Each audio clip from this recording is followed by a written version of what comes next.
श्रीमद्भागवत द्वितीय स्कंद चतुर्थ अध्याय श्री सूत उवाच हेमंत सुख वाक्य शुणी आत्मार तत्व मने गुणी कृष्ण विषय दृढ़ मन कल्पिला उत्तरानंदन आत्मा कलत्र सुत गृहे पशु द्रवण बंधु स्नेहे राज्य संपद जेते आस हृदु छाड़िला स्नेह पास तुम्भे जा पचारिल मते कथा राजा दृढ़ चित्ते कृष्णଙ୍କ भाव जानिबारे श्रद्धा बढ़िला निर्विकारे आत्मा निधन मने स्मरी वेद वचन अनुसरी कृष्ण विषये दृढ़ चित्ते निश्चय कर परीक्षिते राजोवाच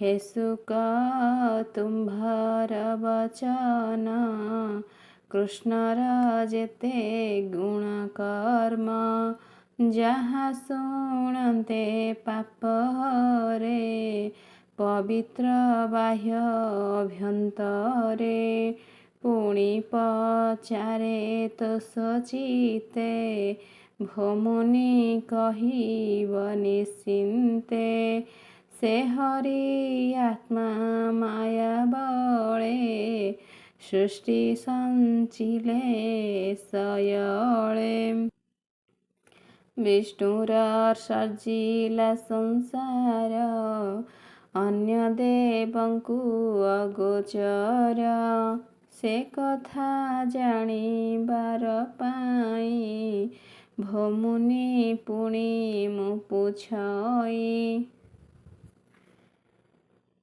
से बहु शक्ति मंत्र हरे जे काले जेबा शक्ति धरे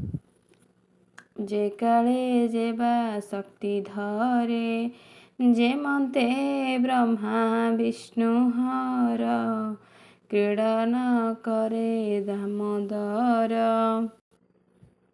विविध रूप ए जगते जे मते करे क्रीड़ा अर्थे अद्भुत कर्म ए ताहार के करी पारिब गोचर के मते प्रकृतिर गुणे सृष्टि संचारे पुणा पुणे सर्व संचारे कबारे कियबा पृथक भारे एक अनेक रूप धरे अशेष जन्म कर्म करे प्राणी आत्मा रूप स्थिति कि रूपे पुरुष प्रकृति एणु श्रवणे इच्छा मोर कह हे व्यासंक कुमार शबद ब्रह्म गुण साधी तुम्भर परम समाधि श्री सूत उवाच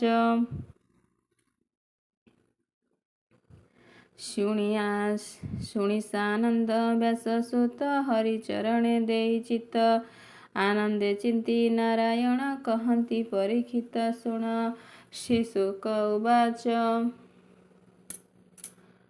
नमस्ते परम पुरुष शेष घटे ज प्रकाश लीला विहरे सृष्टि करे पाळिण पुणिता संघारे हेळे तिनि शक्ति धरे जंतुर अंतरे विहरे नमस्ते जगत जीवन साधुंक वृजिन नमस्ते जगत जीवन साधुंक वृजिन दहन अखिल जंतु रूप तोर संभव संभव व्यवहार सकल घटे समभावे तु सुप्रिय मित्र भावे परमहंसंक आश्रमे जे अवस्थित प्राणी माने नम सात्विक गुण बरा तु जोगी जने अगोचर स्वामी प्रकाशु सर्वपुरे जंतुंक बाह्य अभ्यंतरे नमस्ते परम कारण जे नित्य शुद्धा बरसण जा नाम श्रवण कीर्तन जा रूप देखिण नयन न मिले ଯାହାର ଚରଣେ ସ୍ୱକର୍ମ ଫଳ ସମର୍ପଣେ। ଜନ୍ତୁକ କଳଙ୍କ ନାଶ ଶ୍ରବଣ ମଙ୍ଗଳ ବୋଲାଇ। ପଣ୍ଡିତ ଜନେ ଯାହାର ପାଦେ ସେବା ସମ୍ପାଦି ଅପ୍ରମାଦେ। ଆତ୍ମାର କଳମସ ନାଶନ୍ତି ଜନ୍ମ ମରଣେ ନ ଡରନ୍ତି। ଆତ୍ମର ଶ୍ରମ କରି ଶାନ୍ତି ଅନ୍ତେ ଲଭଇ ବ୍ରହ୍ମଗତି। ଯେ ପ୍ରାଣୀ ତପ ଦାନ କରେ ଯଶ ସମ୍ପାଦି ଏ ସଂସାରେ। ସୁବୁଦ୍ଧି ପଣେ ମନ୍ତ୍ର ସାଧି ମଙ୍ଗଳ କର୍ମକୁ ଆରାଧି। ଏଣୁ ଅର୍ଜିତ ଯେତେ ଫଳ ତୋତେ ନ ସମର୍ପି ନିଷ୍ଫଳ। ଶୁଭ ଦଶ୍ରବା ନାମ ଯାର ତାହାଙ୍କୁ ମୋର ନମସ୍କାର। କିରାତ ଗଣ ଆଦି ଯେତେ ପୁଳିନ୍ଦ ଚଣ୍ଡାଳ ସମେତେ। ଆଭିର କଙ୍କ ଯେ ଯବନ ଏ ଆଦି ଯେତେ ଅନ୍ତ୍ୟଜନ। ଦୁଷ୍କର କର୍ମ ଯେ କରନ୍ତି ଯା ପାଦ ଆଶ୍ରିତେ ଡରନ୍ତି।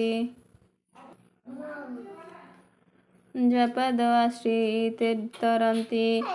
ଯେ ହରି ଜଗତ ଜୀବନ ଆତ୍ମା ଜ୍ଞାନୀର ଆତ୍ମଧନ। ଏ ତିନି ବେଦ ଯାର ଦେହ ଧର୍ମମୟ ଯେ ତପେ ଦେହ। ନିର୍ମଳ ଚିତ୍ତେ ଯୋଗୀ ଜନେ ବ୍ରହ୍ମା ଶଙ୍କର ଅନୁମାନେ। ନାନା ପ୍ରକାରେ ଧ୍ୟାନ ଚିନ୍ତି ଯା ରୂପ କେହି ନ ଦେଖନ୍ତି। ଯେ ଲକ୍ଷ୍ମୀପତି ଯଜ୍ଞପତି ଯାଦବ ବଂଶ ପତିଗତି। ଯାହାର ଅନ୍ତ ମଧ୍ୟେ ସ୍ଥିତି ଯାଦବ ଗଣ ଯାହା ଚିନ୍ତି।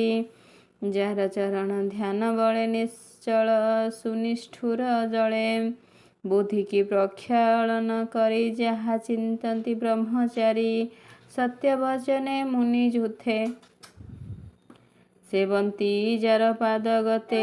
ଯାହାର ଆଜ୍ଞା ପରମାଣେ ଭାରତି ଆସି ତତକ୍ଷଣେ। ପ୍ରକାଶି କଳ୍ପ ଆଦି କାଳେ ବ୍ରହ୍ମାର ହୃଦୟ କମଳେ। ସୃଷ୍ଟି ବିଷୟ ଲୀନ ହେଲା ମୁଖେ ଗାୟତ୍ରୀ ଉଚ୍ଚାରିଲା। ପୃଥିବୀ ଆଦି ପଞ୍ଚଭୂତେ ଜନ୍ତୁ ଭିଆଇ ଏ ଜଗତେ। ଜନ୍ତୁଙ୍କ ହୃଦୟ କମଳେ ଯାର ଶୟନ ସୁଖ ଭଳେ। ଗୁଣ ସମୂହ ସୁଖେ ଭୁଞ୍ଜେ ଷୋଡ଼ଶୀ ଆତ୍ମ ରୂପେ ରାଜେ। ସେ ହରି ବସୁ ମୋର ହୃଦେ ବାକ୍ୟ ଆବୋରି ପଦେ ପଦେ।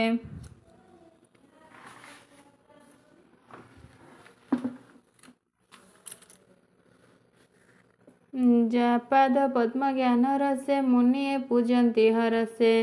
ଯେ ହରି କଥା ପୂର୍ବ କାଳେ ନାରଦ ଋଷି ମୁନି ମେଳେ। ବ୍ରହ୍ମାଙ୍କୁ ପଚାରିଲେ ଯେତେ ପ୍ରସଙ୍ଗେ କହିବି ମୁଁ ଯେ କେତେ। କହଇ ଦାସ ଜଗନ୍ନାଥ ଦ୍ୱିତୀୟ ସ୍କନ୍ଧେ ଭାଗବତ।